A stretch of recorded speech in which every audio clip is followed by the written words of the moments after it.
All right, TSL. All right, TSL. Let's get it. Let's do this.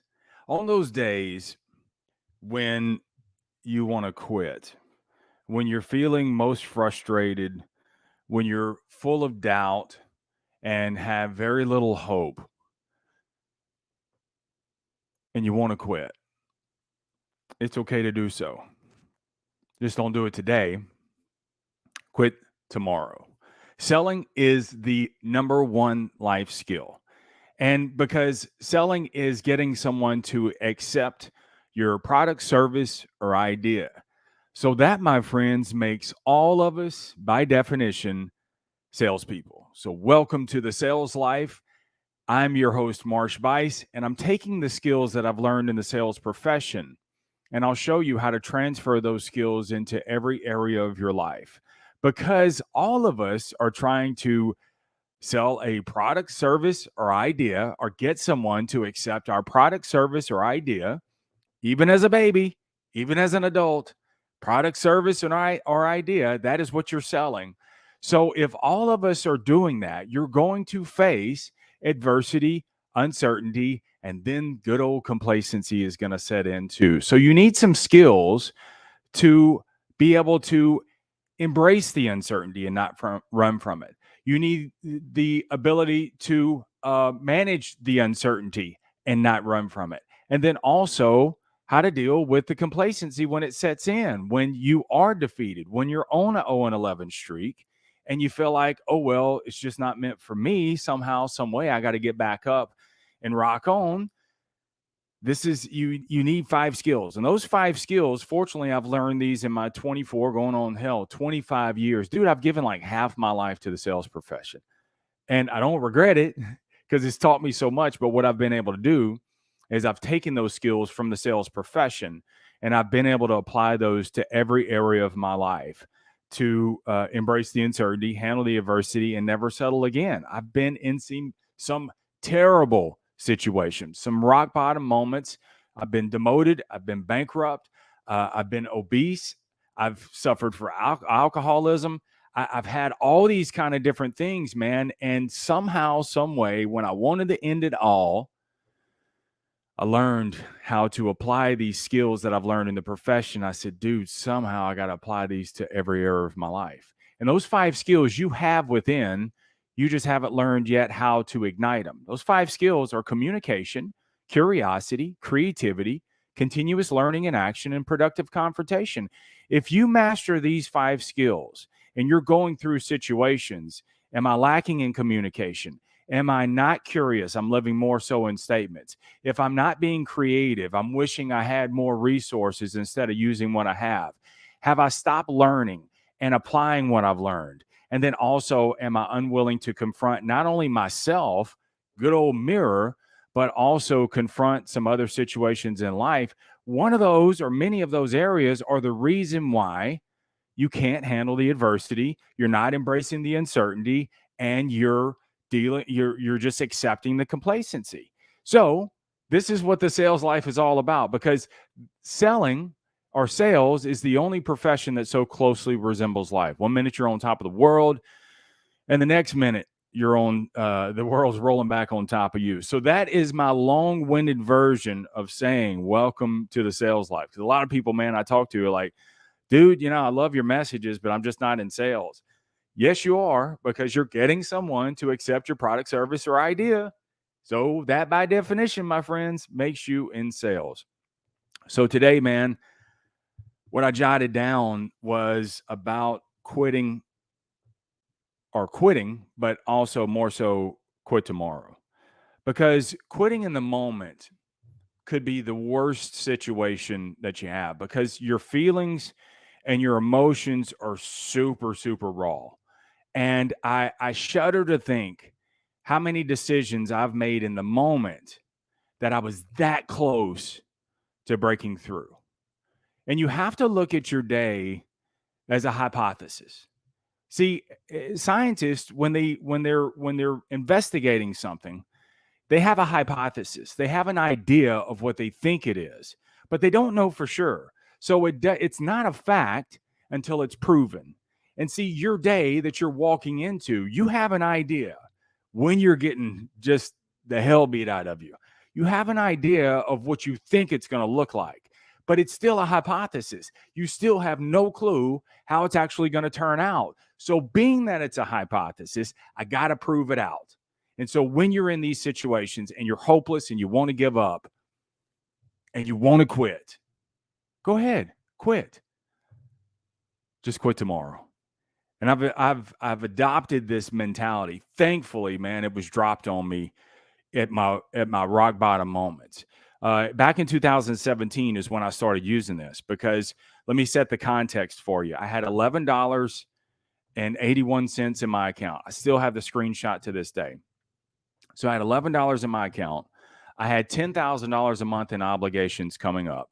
I was recently demoted, so I was third in command at one time, and now I was back on the bottom rung. So I was demoted. And I was paying on a house that no one lived in, that was ripped to shreds, and I had to figure out some kind of way to repair it and sell it. And I was told it's going to be on the market of a minimum of 200 days. And I was living in a 1-bedroom apartment with a mattress on the floor because I didn't have enough money barely to pay the rent, but I didn't even have enough money to buy a bed frame. That was the situation where I was in 2017. So needless to say, there were many, many days that were full of despair. There were many, many days that I was millimeters from quitting.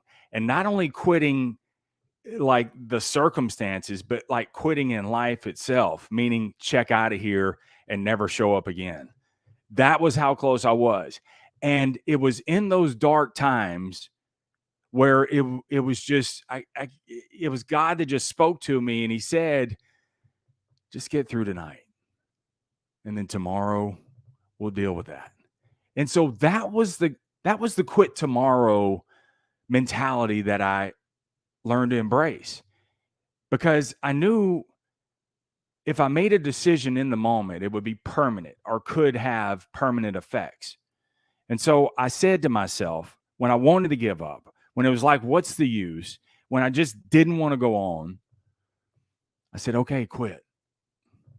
But quit tomorrow. Get to bed. And when you wake up in the morning, make your assessment from there. And you know what happened? I woke up the next morning refreshed, and I had a different mindset.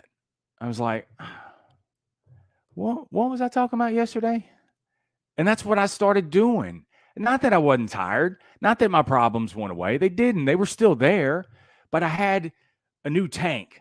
I had something else in the tank, some new energy, and I said, F it, man. Let's rock out with today. So I would go as the day went on.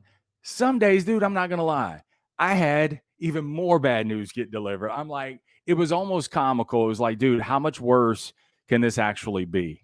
And there were days where it was spoken to me that, hey, worse has options, worse has many levels. And so it can get worse. And so on those days when bad got to worse and worse got to worser, and again, the emotions flared up and I wanted to quit, I said, all right, you can quit, but you can quit tomorrow. And the same thing over and over again, just it was rinse and repeat. What I love about the quit tomorrow principle is it's laced with persistence and permission. So quitting tomorrow is laced with persistence and permission. It's to persistence to go ahead and finish the day out, but it's also giving yourself permission to let yourself off the hook to check out or quit the next day. It's procrastination at its best. You know, people say you shouldn't procrastinate. There are times that you should procrastinate, and this is one of those times where before you make some sort of decision, procrastinate and just say, okay, it's a mind hack. You know, it's kind of like where, you know, you don't want to go jogging and you say, and you got 3 miles you're supposed to put on the books. And then you say, I don't feel like doing this. And then you tell yourself, just how about just a mile, just a half mile? You do a half mile, and then you get to a half mile, and by that time your energy's going, and you're like, "Ah, only got a mile and a half left, or 2.5 miles left, whatever." And then, or how about another mile? And then you just keep incrementally loading the bar. See, that's that persistence part. And what you'll learn to do is that persistence, you'll be able to expand your emotional capacity and your physical capacity. And that bandwidth is going to stretch out, and you're going to be able to get through at least the day. You'll cool your jets, you'll get some rest, make sure that you're not turning to some sort of vice that makes you feel even worse, because sometimes you start drinking, then you're going to intensify the situation, and then you're going to make a bad reaction at 2 o'clock in the morning. So when I had those moments, I did something, I took action. But what I would often do is people would see me 8, 9 o'clock at night running down the road, because I had to exhaust myself mentally. So that way, when I came back to an apartment that was empty, that I felt it was the scariest time ever, was to come home to an empty apartment. I was used to having a family. And so I came home to a dark apartment, and all the voices of failure just would ring out. I would be so exhausted. I would grab something to eat. I would take a shower, crash in bed, wake up the next day, renewed. And this is what you need, man.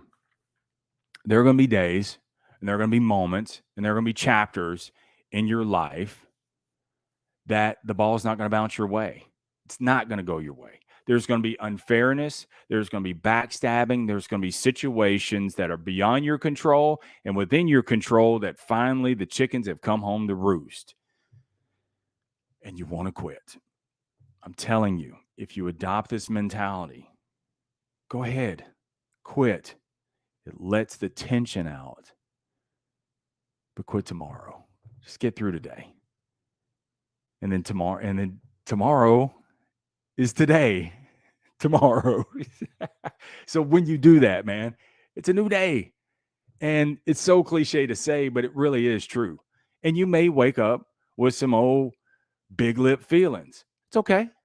But you'll be a little bit more renewed, a little bit more hope. And all you got to do is take the next step. All right. Remember, the greatest sale you will ever make is to sell you on you, because you're more than enough. Thanks for sticking around and watching today's episode. Be sure and share this with someone else. And if you're watching this on the replay, come back around and leave a comment. I'd be glad to, I'd love to hear from you and show you some love on that. Also, if you like podcasts, you can go to marshbice.com. That's MARSHBUICE. And there you're going to find, we're banging on nearly 800 episodes, top 3% podcasts in the world from good old Lake Charles, Louisiana, man. It's pretty special. And then that's all about persistence. And I can't tell you not, there were many days that I wanted to quit the podcast. And I was like, what's the use? But it was persistence and permission. So I said, well, get one more episode out, and then we'll see what happens on the next episode. If you want to quit after this one, you can. And oftentimes I released it because I shared it, because I got things off my chest. I felt better about it, and I was ready for the next episode. So let me come back around here. Good morning, Nat. Thanks so much for jumping on. Hey, Catherine, thank you so much for jumping on YouTube as well. And those of you who watch it later on, because I know it's a little bit early, but I got to get to meetings. Love to hear from you also. So thanks for sticking around. Thanks for leaving a comment. Thanks for your love. Thanks for sharing. And most importantly, thank you for being you. Go ahead and quit, but just quit tomorrow. Peace.